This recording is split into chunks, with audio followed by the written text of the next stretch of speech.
think people are really drawn to places of trauma because it reminds you that you are alive. There's excitement, a feeling of escape.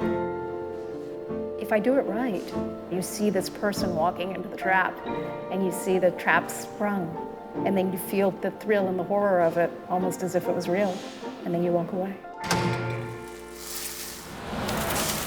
Okay, I want to welcome everyone on the bus. This is my wife, Kim Cooper. You met her at check-in. Caesar, we're going to the King Edward Hotel. Okay, great.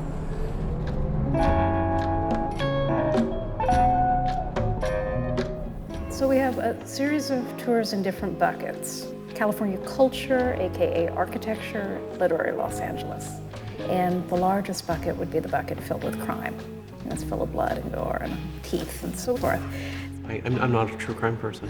Let's be honest, Richard's incredibly squeamish. There are stories I begin to tell and I stop because I don't think I'm incredibly squeamish. I did almost pass out at the morgue when we were looking at dead children, but I don't think that makes me squeamish. Los Angeles crimes are sexier than crimes in other cities, and somehow you want to get close to them even though they're dirty and grimy. I was a very weird child.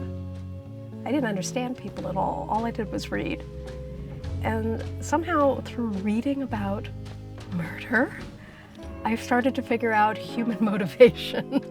And to this day, I just find people in their extremes endlessly fascinating. Kim, we are in front of the Cecil Hotel, and you're going to tell us about several serial killers that have lived here. First, Richard Ramirez. He lived here, mostly at the Cecil. He was a drifter from Texas, and he was an absolute psychopathic maniac.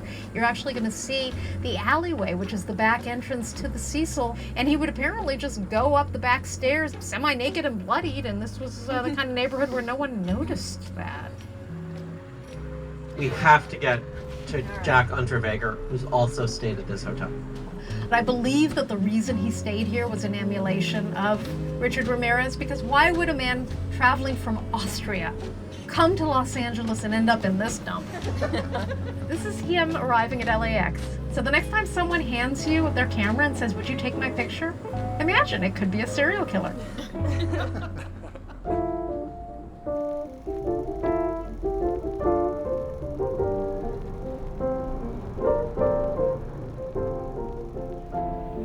So we'd just driven around for 7 hours, and we were eating a burrito, and you said, Kim. I said, we could probably do this as a business. All I want to do is just take you deep into my brain. I started just throwing names into my head, and I knew it had tours in it. I knew it was esoteric tourism, esoteric tours, esoteric, there it was, and it sounded good, and I drew it on a napkin, and it looked good. There we were. And we had to run with it, and they brought us some more guacamole. It's good guacamole at Ciro's. Really chunky.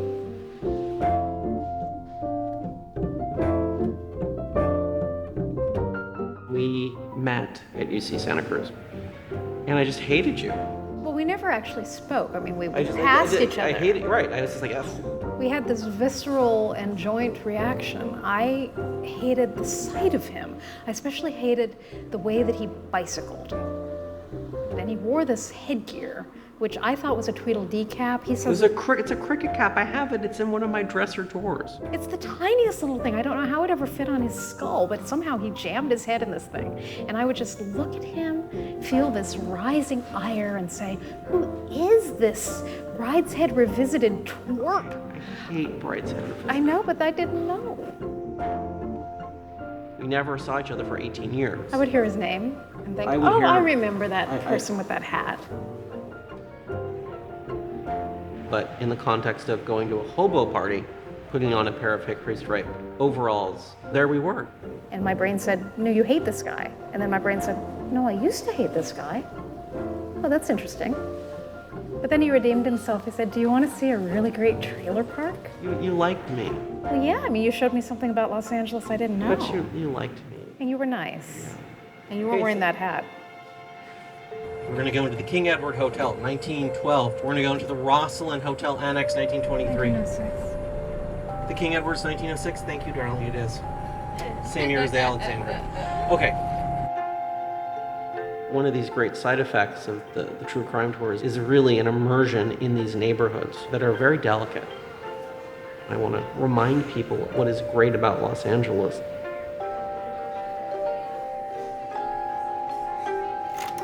You might wonder what I'm doing in Los Angeles, which makes nonsense of history and breaks all the rules. Rainer Banham is a very important English architectural historian. Kim and I came to Santa Cruz to study with Rainer. He stood up and said, everything anyone's ever written about Los Angeles is wrong. Well, I love the place with a passion that goes beyond sense or reason. He recognized that the freeways, rather than being an impediment to using the city, a pain in the neck, they were actually architecture in and of themselves. They were the arteries that flew over these unknown neighborhoods. And it was those unknown neighborhoods that we took people into on these early crime bus tours to show them there's a Los Angeles you don't know anything about. And I hope by the end of the day you're going to see a little glimmer of that history that will maybe work with us to help keep them from being demolished, which is always a danger. I can't tell the story inside, it would be inappropriate. So, just 2 years after it opens, the Bonaventure will be the hotel of choice for a rather unsavory cast of characters when a business meeting in a room at the Bonaventure turns into something out of a horror movie. And these are actual newspaper photographs that were never printed in the paper. Several Israeli mafia-related cocaine dealers lured a young married couple into the room, shot them, and then cut them up into pieces in the bathtub. It's Monday, October 8th, 1979. It's about 9 a.m. A guy named Dan Van Meter is digging through a dumpster looking for bones for his dog. He tears open a plastic bag and he finds a woman's leg. And, you know, to his credit, he calls the police. He could have given it to his dog. He's a good guy. Let's walk through some photos of the crime spree, body locations.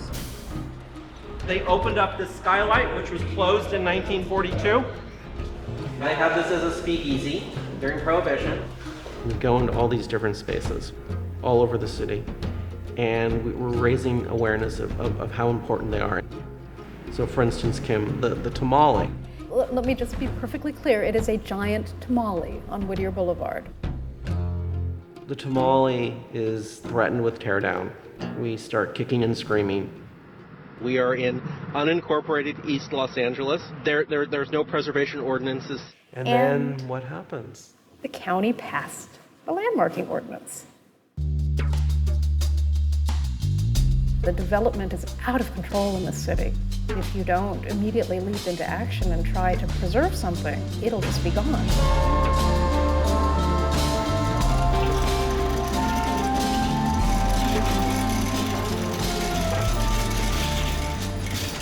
We're in the Dutch chocolate shop. This is a very important 1914 custom ceramic tile installation by Ernst Batchelder. It got covered up. We'd still come in because With a group of people, and we tell them, so what you have to do is look past the cell phones, And look look past the vitamin bottles, look up, and you'll see little glimmers of what was here.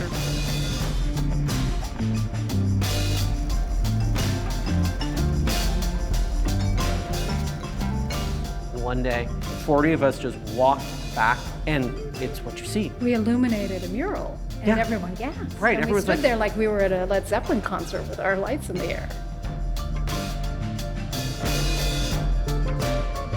We save things, and there's no greater thrill than opening up the New York Times and reading, wow, these little preservationists with their piddly little petition actually just saved Angel's Flight Railway. They shamed the politicians into doing the right thing. It's very exciting to succeed.